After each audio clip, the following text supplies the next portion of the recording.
Meus queridos irmãos e irmãs, no Evangelho de hoje, os discípulos de Jesus rompem o descanso do sábado colhendo espigas no campo por causa da sua fome. Bom, em primeiro lugar, nós temos aquilo que é o sentido literal desta passagem do Evangelho. Ou seja, Jesus, de fato, é o Senhor do sábado. E o sábado, ele tinha uma finalidade. Por que é que Deus preceituou o descanso do sábado?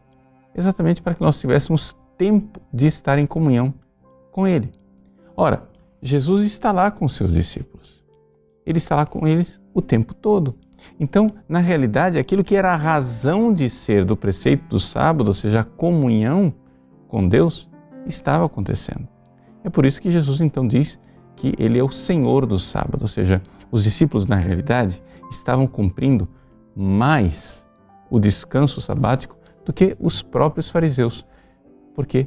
Porque Deus não quer simplesmente o ócio, não é isto que honra a Deus. Deus quer que nós cessemos os nossos negócios para poder estar com Ele, para poder darmos a Ele um sétimo daquilo que é o nosso tempo útil. Então, é essa a razão de ser e é essa a realidade profunda do sábado. Cessar o nosso operar, cessar o nosso trabalho para poder dar um tempo e dedicar um tempo à oração e à comunhão com Deus.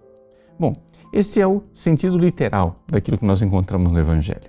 Mas, misticamente, como é que nós podemos aprofundar o que aqui está?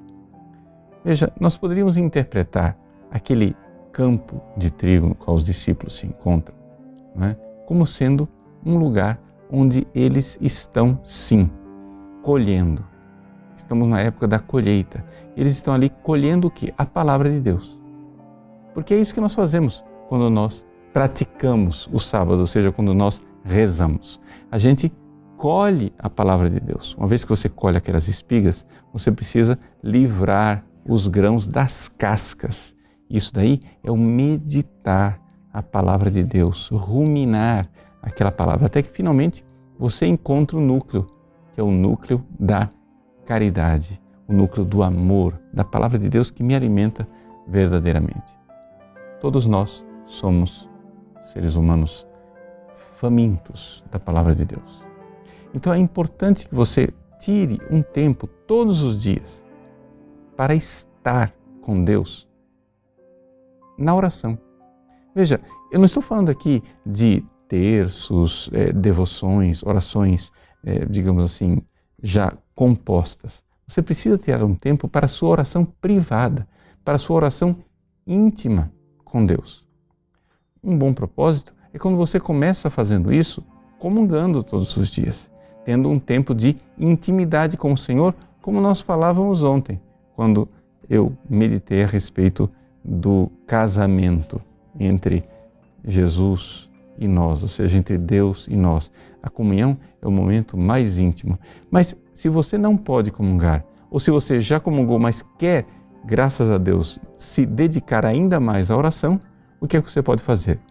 É através da meditação da palavra de Deus. Quando você realmente medita a palavra de Deus, não como um estudo, mas quando você está querendo ali, cada vez mais, buscar uma verdade. Se você vê a palavra de Deus, mas não está no exercício de busca de uma verdade a ser contemplada, uma verdade a ser obedecida, uma verdade que às vezes vai ser dolorosa e que vai mudar a sua vida, você não está realmente meditando a palavra de Deus. É necessário então que você colha a palavra, é a leitura.